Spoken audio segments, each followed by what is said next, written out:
यार मार्वल ने इस बात को साफ कर दिया है कि मल्टीवर्स सागा का मेन विलन कोई और नहीं बल्कि कैंग ही होने वाला है। मतलब जब ऐसे पहले मूवी का नाम वहाँ बदल दिया गया था तो लग रहा था कि शायद कैंग हमें एवेंजर्स 5 में नहीं दिखे, पर यार इसके अलावा भी मार्वल ने एक और बहुत ही ज्यादा हैरान कर देने वाला खुलासा किया है कि वो कैंग से भी पहले मल्टीवर्स सागा में किसी ऐसे कॉस्मिक लेवल के विलन को लाने वाला है जो कि कई हीरोज को एक होकर एक मिनी एवेंजर टीम बनाने के लिए मजबूर कर देगा। अब सब लोगों को ये लग रहा था कि वो विलन कोई और नहीं बल्कि अपने डॉक्टर साहिब यानी डूम चीचा होंगे।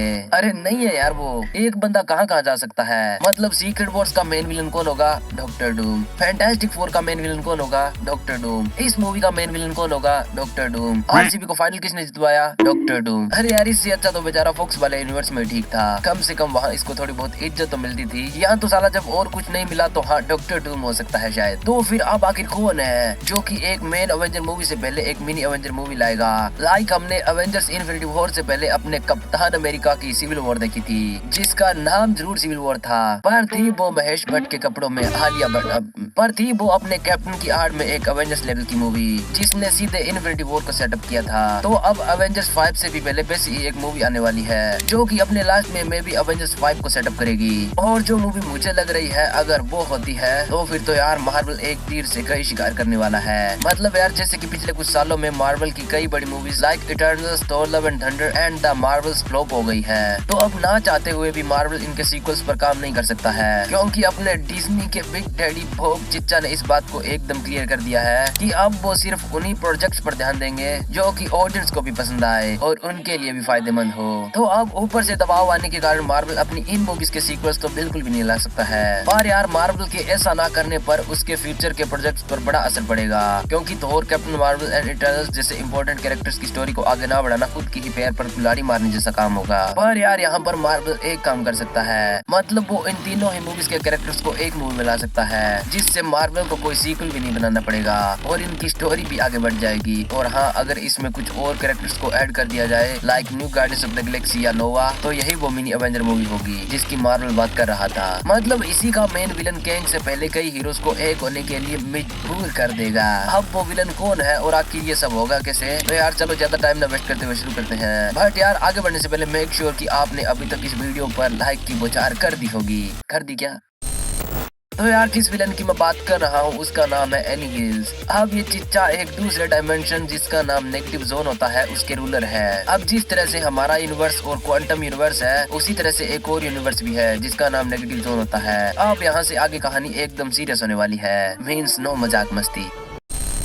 अब यार यूनिवर्स के उस कोने जहाँ पर बहुत ही ज्यादा खतरनाक कैदियों को रखा जाता है वहाँ पर एक पोर्टल ओपन होता है जिसमें से एनीहिल्स और उसकी आर्मी हमारे यूनिवर्स में एंटर करती है और चंद सेकंडों में वो उस जगह को तबाह कर देती है। अब एनीहिल्स का मकसद हमारे यूनिवर्स पर राज करना नहीं था बल्कि उसे खत्म कर कर उसे भी नेगेटिव जोन में बदलने का था। अब ये खाते पीते घर का टीटा कितना ज्यादा पावरफुल है इसका अंदाजा आप इससे लगा सकते हो कि आते संग ही इसने थैनोस को अपना पपेट बना लिया जो कि उसके लिए काम करने लग गया। और ये क्या कम था कि आगे चलकर सिल्वर सर्फर एंड गैलेक्टस को भी अपना गुलाम बना लिया और उन्हें भी अपने इशारों पर नचाने लगा। अब एनीहिल्स की सेना पूरे यूनिवर्स में पागल सांड की तरह घूम रही थी और जो कुछ भी उनके रास्ते में आता वो उन्हें तबाह कर देते। अब उसे एनीहिलेशन वेव कहा जाता है और ये वेव जल्दी ही जेंडार प्लेनेट पर पहुंच जाती है जहां पर ये लिटरली उस सारे प्लेनेट को खत्म कर देती है। बस हमारा मेन नोवा यानी रिचर्ड राइडर ही बच पाता है जो कि जैसे तैसे कुछ सुपर हीरोज को इकट्ठा करके एक टीम बनाता है जिसमें Guardians of the Galaxy, Skrulls and Krees के कई मेंबर्स होते हैं जो कि एक होकर एनीहिलेशन वेव को रोकने की कोशिश करते हैं। पर वो इसमें नाकाम से ही रहते हैं क्योंकि यार उस एनीहिलेशन वेव को रोकना लगभग नामुमकिन सा था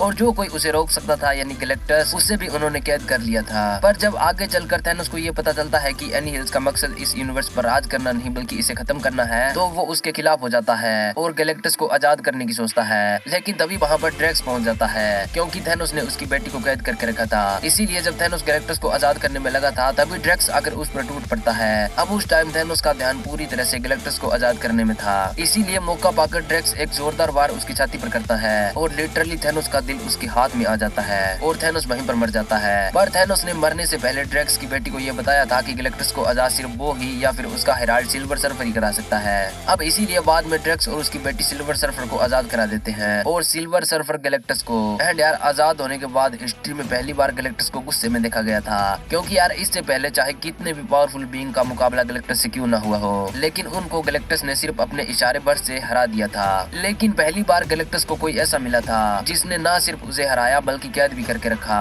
इसीलिए वो गुस्से में आकर अपने फुल पोटेंशियल में एनी हिल्स की सेना पर वार कर देता है। एंड यार हमला इतना ज्यादा पावरफुल था कि उससे एनी हिल्स की आधी सेना खत्म हो जाती है, लेकिन एनी हिल्स अभी भी जिंदा था।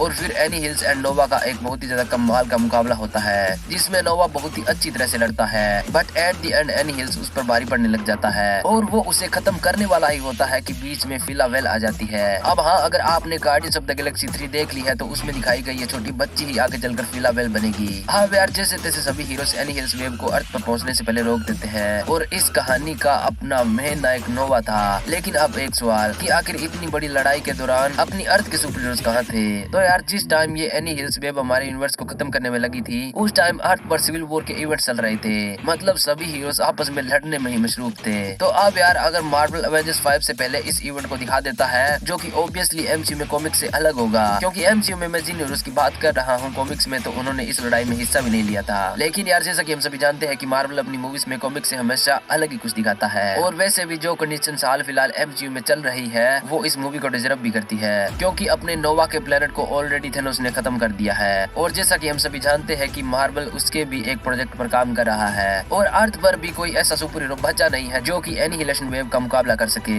वांडा जिंदा नहीं है और अपने डॉक्टर अंकल भी मस्त छुट्टियां मनाने के लिए दूसरे गोला पर चले गए हैं, और ऊपर से अपने इटर्नल्स भी तो अब स्पेस में है। तो अगर Thor, Eternals, Captain Marvel, Nova and obviously Kree and Skrulls एक साथ होकर एनिहिलेशन वेव का मुकाबला करते हैं तो इससे अच्छा और कुछ भी नहीं होगा। अब वैसे मैंने इस स्टोरी को एकदम शॉर्ट में बता दिया है, लेकिन यार यकीन मानो ये इवेंट एमसीयू के इन्फिनिटी वॉर और एंड गेम से भी ज्यादा बड़ा इवेंट था। अब एमसीयू में इस मूवी की स्टोरी कैसी हो सकती है, अगर इसके ऊपर भी एक डिटेल में वीडियो चाहिए तो यार कमेंट्स में जरूर बताना। एंड हाँ, अगर यहाँ तक इस वीडियो को देख रहे हो तो प्लीज यार बिना लाइक के तो मत ही जाना। बाकी यार ये वीडियो तुम्हें थोड़ा हैरान और दुखी दोनों ही कर सकती है, पर दिल को पत्थर करके इसे देख ही लेना। अब ये तुम्हें इस वीडियो के एंड स्क्रीन में मिल जाएगी।